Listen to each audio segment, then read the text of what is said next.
Good morning, everyone. Thank you for giving me the opportunity to speak to you today and to give me this chance to share with you some thoughts on football.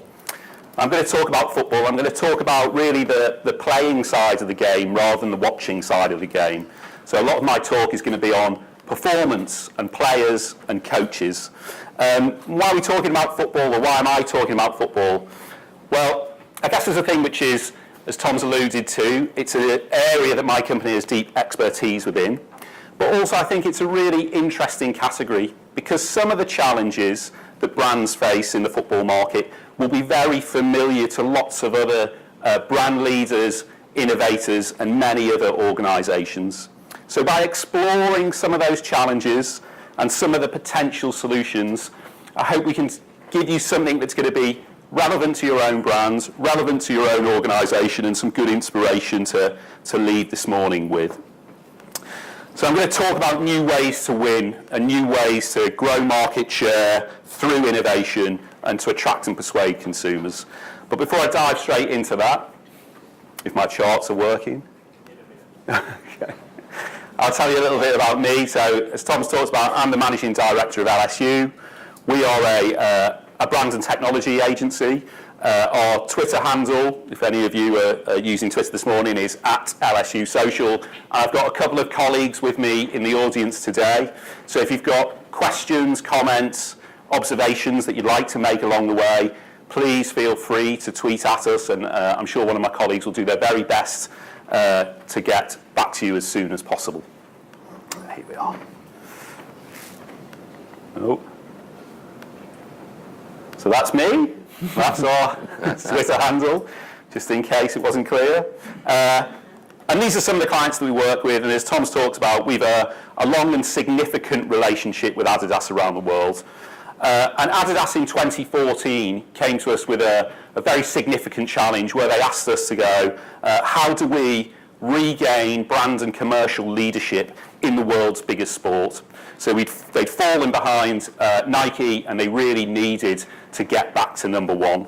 And we did that in three ways: by thinking more deeply about their brand, by thinking more deeply about their marketing model, and by thinking more deeply about the appropriate products that they should be manufacturing for the football consumer around the world. So at a brand level, we helped reposition them in a way which is going to be more relevant to a target audience that didn't want to play another person's game, but really wanted to go their own way and unleash their individuality and play their own game rather than someone else's. At a marketing level, we help them concentrate much more on driving conversation online, away from kind of measures of visibility, so the number of boots on a pitch or logos on perimeter boards. And then at a product level, we really helped them refine what was quite a complex portfolio of boots in particular to build something around two new propositions that could really appeal to the modern player and their mindsets and needs. And I find football fascinating. You know, it's a great metaphor, like all sport is, a great metaphor for life, but also I think it's a great environment to understand particular brand and innovation challenges. And I think why it's so good is football, because of the stature of the brands that are associated with it, the nature of the personalities who play the game, the way that it commands attention around the world. It takes some quite familiar challenges and it really amps them, it really turns them up, so it's very useful to sort of look at football and use it to see, okay, well, what can this contrast tell me about my own market, my own consumer, how their needs and expectations are changing. And some of these challenges in football I think will be familiar to you. So increasingly the market is dominated by parity products. The brands themselves, despite people's best endeavours, continue to coalesce and look very similar. Their standout is reduced. The way that they position themselves becomes increasingly alike. The model itself is increasingly unsustainable. It's an arms race of media and partnership spend, all there to help try and grow incrementally another percentage point of market share here and there on the back of huge media spend. And where innovation does occur, quite frankly, I find it a bit disappointing because the concentration is on kind of like channels rather than products that can be put into the hands of the end consumer. So we see a lot of emphasis on apps or e-commerce platforms, rather than really trying to seek to understand consumer needs and expectations and develop more persuasive, more appealing products as a result. So I think that kind of model, which many brands in many categories find themselves in, is kind of broken. And I think everyone's challenge these days is to find that new way to win. That's how I call it. And we've begun that journey ourselves. We decided to go, okay, if that model is increasingly inefficient and ineffective, what might a new innovation-driven model start to look like? So how did we start this process? We started about 12 weeks ago, and like any good process, we started with the consumer. So we spoke to 14 to 18-year-old active football players all around the world. And this is the age group that really drives this market. These are high levels of participation. They're the people who are playing most frequently. And it's interesting how now it encompasses both boys, both males and girls, females as well. But also as part of that process, we've wanted to bring in a wider group of stakeholders, so opening up that nature of collaboration. So we've spoken to disruptive new entrants into the market, but we've also spoken to influencers. We spent a lot of time talking to coaches and understanding their point of view on the consumer and how players are changing, because they can take a much longer term view of how needs and expectations are evolving as they see players develop and grow and different age groups come in and move out. And one of the most interesting and important perspectives has been involving brand leaders themselves. So we've done stakeholder work with Nike, with Adidas, with Under Armour, with New Balance and with Puma to understand their perspective on the challenge and understand how they would like to, I suppose, break the dominion of the inefficient, ineffective model that they currently find themselves under. And the focus of this research really has been about expectation gaps. I think everyone in this room will be aware of how consumer expectations are raised like never before, often driven by new technology.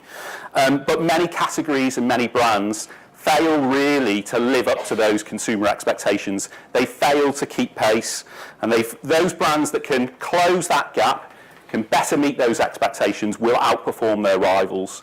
So we spent a lot of time trying to understand what the consumer expectation is, some of the macro trends that are driving it, and then start to investigate, okay, well, what's the opportunity area? And then understanding that opportunity, what might a new solution begin to look like to help close those gaps? And there's 7 that we found amongst active football players. And I'm not going to go into all of them today, but I think they all are great start points to think differently about expectations and new needs and how technology can be used to meet them. But the 3 that I'm going to concentrate on, and the 3 that I'm going to share with you, are these: the personalisation gap, the quantification gap, and the bragging gap. And what we've done over this 12-week process is not just do the research, not just get close to the consumer and understand their needs, but also to try and sort of put some boundaries on what the opportunity is and begin to develop embryonic products and services and new technologies that might be able to start to meet those expectations and begin to close those gaps, just to see, what really is the building blocks of a potential new model. So I'm going to talk you through each of these gaps in turn. And the first one is the personalisation gap. And when you speak to consumers, this is what it means. I expect the products I use to be exactly right for me. Now, in this particular category, that doesn't really occur, okay? What's driving this expectation is the world of online personalisation, and it's effortless, the world of online personalisation. Those big platforms that we have high-frequency relationships with, the likes of Google, the likes of Amazon, the likes of Facebook, what they're really, really good at is the more we use them, the better they get for us. Okay? They start to mould the experience in line with our preferences, with our interests, with our behaviours, with our networks, with the things that are important for us. And consumers are au fait with that sort of ongoing, updating, personalised experience. But it never really extends and affects a product's business. So if you're a manufacturer of footwear or you're a manufacturer of football boots, when it comes to personalisation, the lens that you see it through is all about aesthetic choices. So this is all about kind of choosing new colourways, putting your name on products, little amendments that just make it that little bit more personal to you. But that's frustrating for consumers, because essentially all that is, it's skin deep personalisation. It's only at the top level. It's aesthetic, and it's a lot of work for me to make those choices. And what consumers really want, I suppose, is this idea of going, how do I get personalisation in this category, which can really impact my performance? So how can it be of a strong performance benefit rather than just an aesthetic benefit? And how do I get that personalisation in a way which feels increasingly effortless? So why is the onus always on me to make these choices? Why can't I have a football boot that learns about the way I play my game and begins to iterate to help enhance my performance? And this comes out in our research. So you get quotes and comments and verbatims and people talking about, yeah, this idea of personalising a boot with your name or a colour, but it's still a mass-produced, one-size-fits-all product. So there is a big opportunity, therefore, to start to think more deeply about, okay, how do we sort of take some of the cues from the drivers of this expectation of personalisation, and how do we start to use that technology in order to better perfect and create more personalised products that have a real impact on how football players play the game and how they can squeeze that extra 1%, 2% out of their performance. And we talk about sort of this idea of algorithmic product development, so how we start to create data from individual players, understand how they perform on the pitch, and then use that data to inform the next piece of design or the next piece of iteration of a particular product, in this instance a boot. So we think this is quite an exciting area. So as well as doing this research ourselves, we're sort of slowly beginning to understand, okay, how do you start to meet these expectations and seize these opportunities? So one of the concepts that we've got in development is called My Kicks, and it's just a connected boot that collects player data in order, we hope, to improve the design of that product. So this stuff is very much, embryonic, prototypes, hacked together. I'll give you a couple of pictures in a second, but it's quite interesting what you can do with sensors. Lots of commonly available sensors are kind of like glorified pedometers, which they're interesting, but their accuracy isn't great when it comes to football players running around a pitch, where during different passages of play, their gait may change or their pace may change, and they haven't got that sort of similar level of sort of patterns of performance. So we've also been looking at impact sensors. So we think it's quite interesting to see, okay, how many touches does a player have during a game, and can we tell the weight of a pass or the strength of a shot? And if we could collect that data, what might its impact be on the design of a boot? How might you think about a boot differently for a player that is left-footed versus right-footed, that plays more with the inside of the foot rather than the top of the boot? How would that change the design of a particular product? So as you can see, it's very, very sort of rough and ready, the work that we're doing. But again, it's that nature of experimentation, that idea of having to prototype, having to get things wrong, having to do it in order to learn. And I think what's really interesting about this initial concept is the commercial implications. So yeah, it's brilliant for the consumer to be able to go, oh, I've got a boot that helps me perform that little bit better, that's just right for my needs, that helps me run that little bit further, strike the ball a little bit harder or more accurately.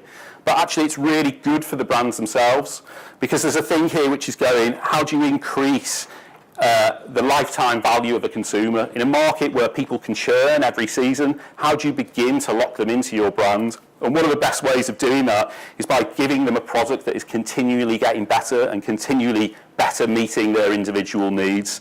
So we think that's quite compelling and quite interesting, and if that data is non-transferable, why would you ever leave an Adidas to go to a Nike to start that journey all over again? So the next gap I'm going to talk about is the quantification gap. Again, this relies and is underpinned by data, but in a slightly different way. It's almost data in and of itself is the good here. So when you go and speak to active players, something interesting that happens, and their expectation is that I expect to know as much about myself as I know about the pros. And what's driving this is football itself is a quantified environment. It's a game where people keep scores, 1-0, 2-0, etc. But then we're starting to see more and more individual player data, which becomes important in games like fantasy football or FIFA, or is useful for broadcasters on Sky Sports, because it allows you to sort of pull individual stats, find points of comparison, benchmark performance, see who is a better player objectively rather than just a subjective judgment. But I guess the frustration, where this expectation is frustrated for consumers, is that they exist in a world which is rich with pro player data, but is actually quite light with their own performance data. When you speak to kids, you know, the underlying subtext is, I know more about how Lionel Messi plays football than I know about how I play football. And that's a data inequality there that I think is ripe for addressing. And again, there's a challenge here at a technological level. So with something like running, there's a wide availability of apps that help people understand their own performance, but it's much more challenging in the football environment. So if you're a runner, you've got Nike's running app, you know how far you've run, your best mile, how many calories you've burned, but as a footballer, that technology just isn't there. And it's true, to really dimensionalise a player's performance, it's not just about a connected boot, it's about a connected environment that helps you better understand all the different variables that go into a player's performance on the pitch. So yes, connected products are one part, but it's also what's the right connected environment as well that can really add a genuine level of insight, detail to a player. And I think this idea of data though and quantification is really exciting in sport. It's exciting for consumers because as much as we can think about using data to improve product design and making sure that people get more personal products, there's also just something fun when it comes to just data in and of itself.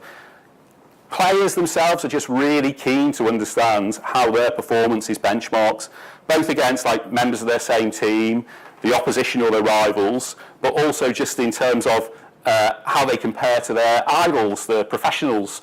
And so there's lots of fun ways that we've been thinking about on how we surface data and show it off in a way which is more engaging and more fun. And one of the experiments that we've been running is just with an Alexa skill called Stat Attack. So we're just looking at going, okay, how do we use voice to give people player statistics? Now, in this instance, I think it's going to be really compelling for a consumer audience, but the demo I'm going to show you just reflects something that we're doing with a gaming company to be able to pull player stats live as you're watching games to understand what their performance is like. So I'll give you a little look at that now. Alexa, ask Bet365 what are the stats on Peter Crouch? Peter Crouch this season has played in 6 matches and been part of the starting 11 for 0 of those matches. Peter Crouch has scored 2 goals this season and made 0 assists. Over the season so far, Peter Crouch has accumulated 0 red cards and 1 yellow. So that's pulling data from an established set of football statistics. It's quite interesting. I think there's more that we can do with it when we start to think about what the consumer version is and how we start to extract data from kids who are playing football on a regular basis and start to surface that in interesting ways. Unfortunately, that data didn't have anything about Peter Crouch's famous robot goal celebration, but that would have been good to hear Alexa talk about that too. And the third gap that I'm going to talk about is the bragging gap, and it's about showing off. So consumers expect to be able to master and show off the skills I see and talk about with my friends. And I think this idea of sharing and showing off is something that is almost innate to human beings. It gives us displays of status, it gives us social currency. But what's interesting in this particular category is how the flow of inspiration is changing. So most active football players aren't just active in the physical world, but they're also active through gaming as well, and games like FIFA and Pro Evolution Soccer, and how those games are increasingly influencing their on-pitch behaviour. So rather than just the game being a model of reality, it's now that the game is informing reality itself. So you start to see, when you speak to coaches, then talk about FIFA being a source of inspiration, look to video games as examples, they try the tricks that they see on FIFA and compare themselves to that. You hear it a lot on the training grounds. So it's just a changing sense of reference points. But the frustration here is that when you play games like FIFA, there's lots of tools that sit within the game. One, to help you master some of the skills, but also tools that help you, once you've mastered those skills, share them with your network. And those tools and those mechanics don't exist in quite the same way in the real world. So there's a big opportunity here, we think, to go, okay, how do we start to develop the right skills platform, something that's fun, that we can learn from video games, that allows people to start to master some skills that they want, but also allows them to share them and brag about them and show them off. So we've been working using augmented reality on a digital tool called Baller. And what this is about actually how do we start to take people's skills and turn them into interesting content, and then from there start to turn this tool into something that can aid a player's performance in a really fun and engaging way. So the way that it's designed to work is that you can hold up your phone while someone is playing football, and then the technology itself, which is quite challenging, will begin to recognise the ball and track that object.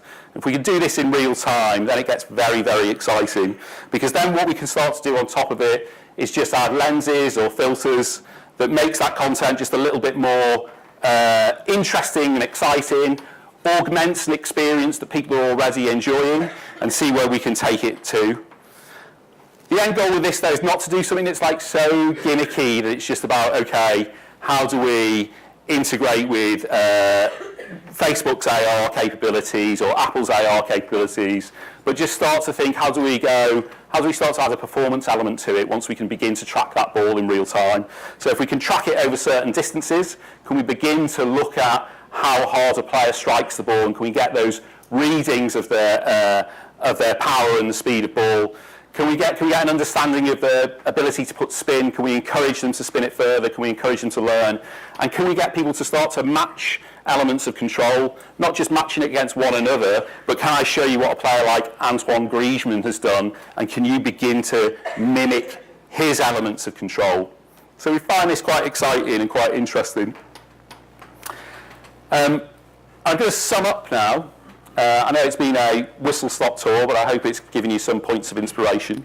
I think what I'm trying to do here is go, okay, actually if that old model is no longer as effective as it once was, if that arms race in media spend, or that idea of brands being harder to differentiate, and parity products, a consumer that's too easy to churn, how do we start to conduct the right experiments, work to the right expectations, and use technology in a fun and exciting way that resonates with this target audience to build a new ecosystem?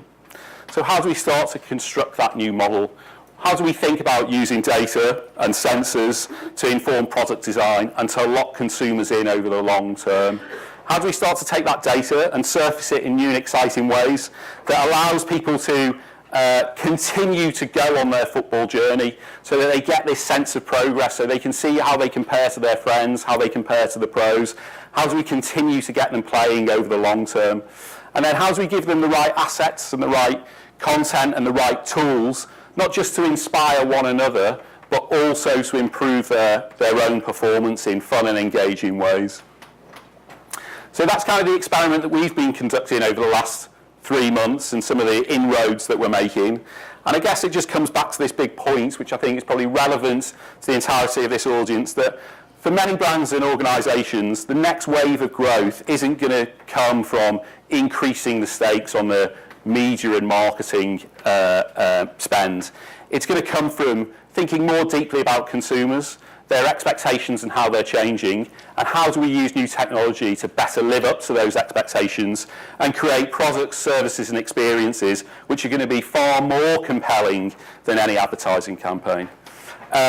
There's lots more of this work in a takeout that I think is in your pack, which you can dive deeper into.